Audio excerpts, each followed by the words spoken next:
নমস্কার। কিছুদিন আগে আমি আর আমার বোন মিলে চলে গিয়েছিলাম আমাদের বাড়ির কাছাকাছি একটা রামকৃষ্ণ মঠে। আর সেখানে যাওয়ার উদ্দেশ্য একটাই, এই যে দেখুন চোখের সামনে এত সুন্দরভাবে পুরো বাগান ভরে ওঠে এই শীতের সময়। তো চোখে দেখলে একদম চোখটা জুড়িয়ে যায়। এত সুন্দরভাবে চারিদিকে চন্দ্রমল্লিকা, ইঙ্কা, গোলাপ, গাঁদা, আরও কত কিছু যে ফুল ফোটে এই টাইমটায় আমাদের এই মঠটা পুরো ভরে ওঠে। যাই হোক, সবাইকে হ্যাপি নিউ ইয়ার। সবাই খুব সুস্থ থাকবেন, ভালো থাকবেন, সারা বছরটা খুব আনন্দে কাটান। আর এই ফ্রন্ট সাইডে দেখুন পিটুনিয়াগুলো কত সুন্দরভাবে ব্লুমিং করছে। আর এখনও ভাবে সবগুলো গাছে না পুরোপুরিভাবে ফুল ফোটেনি, অনেক চন্দ্রমল্লিকা গাছগুলো এখনও ফাঁকা। তো আর এই দিকটায় আছে পুরো গোলাপের বাগান।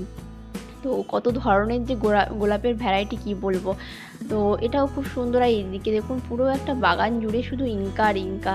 তো এটাতে শুধুই গাঁদার চাষ হয়, প্রতি বছরই গাঁদার চাষ হয়। তো কিছু কিছু জায়গায় এখনও কাজ চলছিল বলে সেই সব জায়গাগুলো ভিডিও করা হয়নি, তবে সেখানেও খুব সুন্দরভাবে ফুল ফুটেছিল।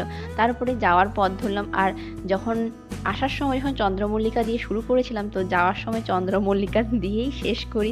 তো আজকে তবে আসি, দেখা হচ্ছে পরের ভিডিওতে। সবাই খুব খুব ভালো থাকবেন, সুস্থ থাকবেন, এই কামনা করি। নিউ ইয়ারটা খুব সুন্দরভাবে কাটান। আজকে তবে আসি, দেখা হচ্ছে পরের ভিডিওতে। বাই।